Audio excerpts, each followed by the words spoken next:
Are you taking complete responsibility for your happiness? This question carries with it a seemingly naive quality, presenting us with the idea that above all, external conditions are irrelevant to the question of whether or not we are happy. To be unhappy is then, under this assumption, entirely our fault. And perhaps it's a fair assessment to judge this question as being far too hyperbolic.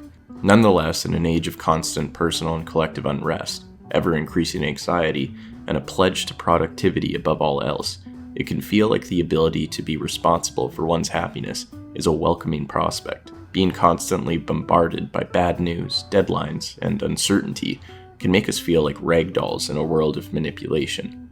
Wouldn't it be nice to know that no matter what happens to us, all is not necessarily lost? Perhaps it would be worthwhile then to examine the thoughts of the great first-century Roman philosopher, Seneca, although separated by many years, who offers us certain insights that lend to this idea of taking responsibility for our happiness.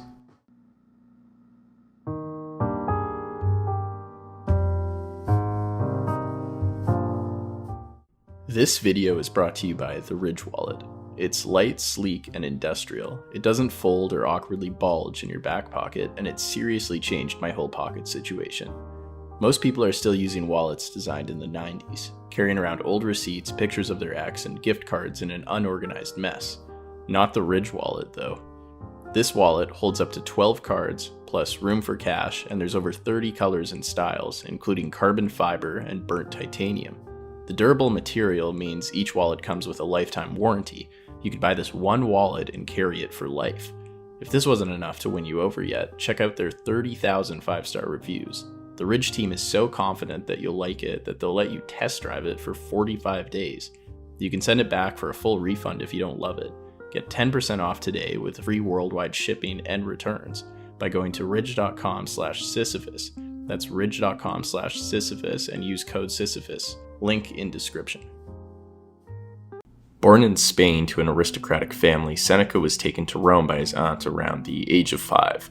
While there, he was educated on literature, grammar, and rhetoric, subjects that he would master later in life. He also became acquainted with the short-lived school of sexty, a group that emphasized moral training and the avoidance of consumerism.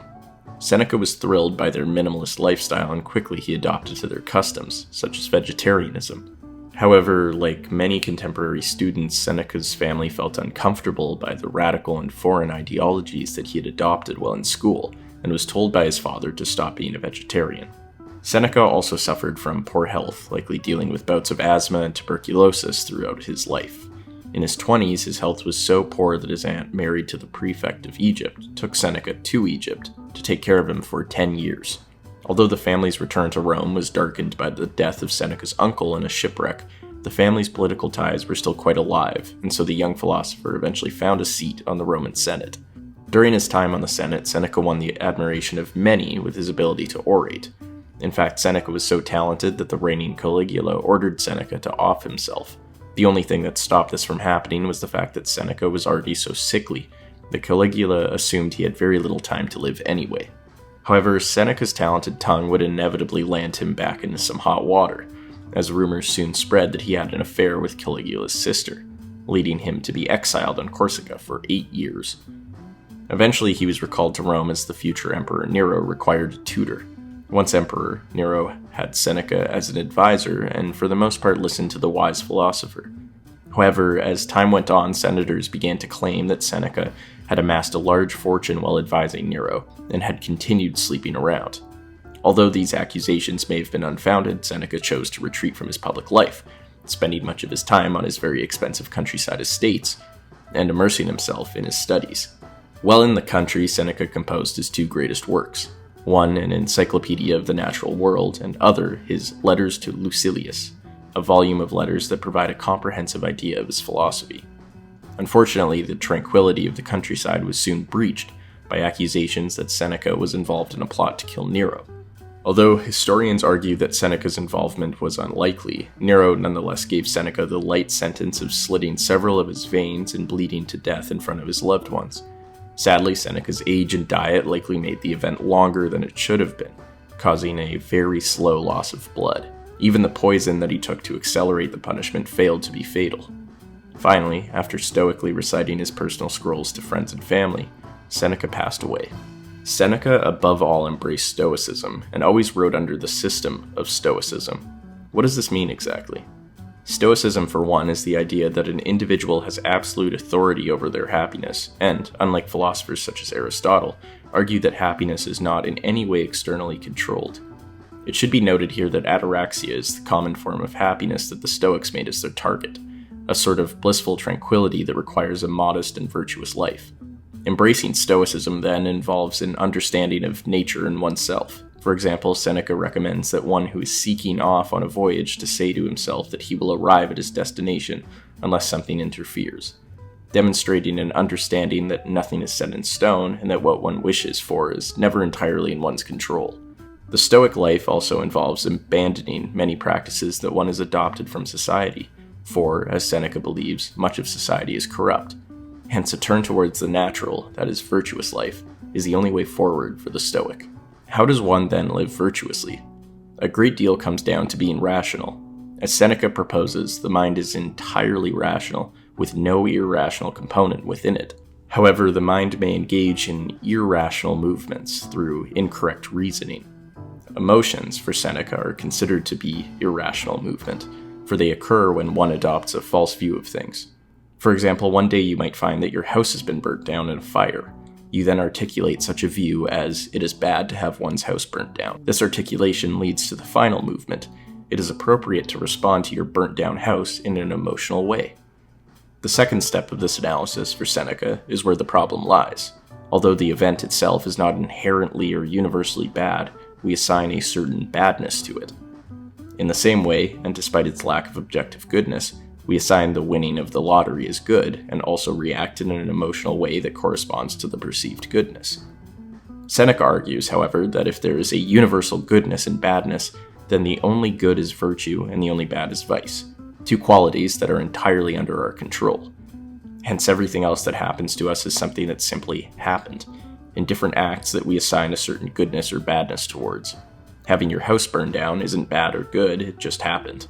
It's not as if you performed an act of vice or failed to act virtuously. So in this case, it would not be appropriate to act emotionally because the act is simply something that happened, neither good nor bad. As Shakespeare wrote, "For there is nothing either good or bad, but thinking makes it so." But isn't it natural to feel anger or grief over something so seemingly horrific? For Seneca, anger is simply the desire to repay suffering. Of what use is anger when the same end can be arrived at by reason? Do you suppose that a hunter is angry with the beasts he kills? Yet he meets them when they attack him and follow them when they flee from him, all of which is managed by reason without anger. Seneca argues that the most trustworthy virtue is that which long and carefully considers itself, controls itself, and slowly and deliberately brings itself to the front. That seems good, especially when things go wrong, but what about people? Certainly co-workers, family members, and political opponents can cause the most patient of us to lose our cool. How could someone be so stupid? Here Seneca remains consistent, asking us to take into account the possibility that someone is not acting out of maliciousness, but rather ignorance. When a man is wandering about our fields because he has lost his way, it is better to place him on the right path than to drive him away. Is grief a reasonable emotion? Although Seneca understands its power, he also asks us to reflect on why we grieve in the first place. For example, he asks us if we grieve more in front of an audience or when we are alone, and if so, why that may be. He also views grief as evidence of our over-attachment to the external. No man has been shattered by the blows of fortune unless he was first deceived by her favors. Those who loved her gifts as if they were their own forever, who wanted to be admired on account of them, are laid low and grieve when the false and transient pleasures desert their vain and childish minds, ignorant of every stable pleasure. But the man who is not puffed up in good times does not collapse either when they change. His fortitude is already tested, and he maintains a mind unconquered in the face of either condition. For in the midst of prosperity, he has tried his own strength against adversity. Aside from grief and anger, one of the most time-consuming and awful emotions is that of anxiety. In his Letters from a Stoic, Seneca addresses the human tendency to constantly think in terms of gains and losses. This can be chalked up to decoupled cognition, our ability to perform some task all the while thinking of something that happened in the past or will happen in the future. Unfortunately, our existence is in such a perpetual state of expectation and regret. How could we ever be happy? Seneca reminds us that there are more things likely to frighten us than there are to crush us. We suffer more often in imagination than in reality. And even when those things are likely to crush us, Seneca still remains true to his Stoic embrace. You will suffer soon enough when it arrives, so look forward, meanwhile, to better things. What shall you gain by doing this? Time. Seneca's antidote to anxiety and acceptance of the past as unchangeable and the future as unknowable allows for far less suffering and a far greater appreciation for our life. He suffers more than necessary who suffers before it is necessary. And this perhaps leads us to one of Seneca's most important goals in his philosophy, an articulation of how to live. Time is, above all, the most precious resource, and yet it is something we rarely spend wisely. Seneca's allusion to time as money, yet another age-old comparison, offers an important reminder of how we should feel about our spending habits. It is not that we have a short time to live, but that we waste a lot of it. Life is long enough, and a sufficiently generous amount has been given to us for the highest achievements, if it were all well invested. But when it is wasted in heedless luxury and spent on no good activity, we are forced at last by death's final constraint to realize that it has passed away before we knew it was passing. So it is, we are not given a short life, but we make it short, and we are not ill-supplied, but wasteful of it. Life is long if you know how to use it. Does this mean we should be more productive? Not necessarily. Seneca was critical of those who felt the need to always be busy. In fact, Seneca saw it as an addiction that obstructed our ability to master the art of living. Everyone hustles his life along and is troubled by a longing for the future and wariness of the present. But the man who organized every day, as though it were his last, neither longs nor fears for the next. Expectancy is the greatest obstacle to living. Seneca urges us to live immediately. His words, although fairly common sense, represent a sort of reasoning seemingly lost from the modern lifestyle. Whether it be the quelling of our immediate emotional reactions, our desire for productivity, or our inability to live in the present, everyone can find something in the works of Seneca that will quite likely contribute to a better life.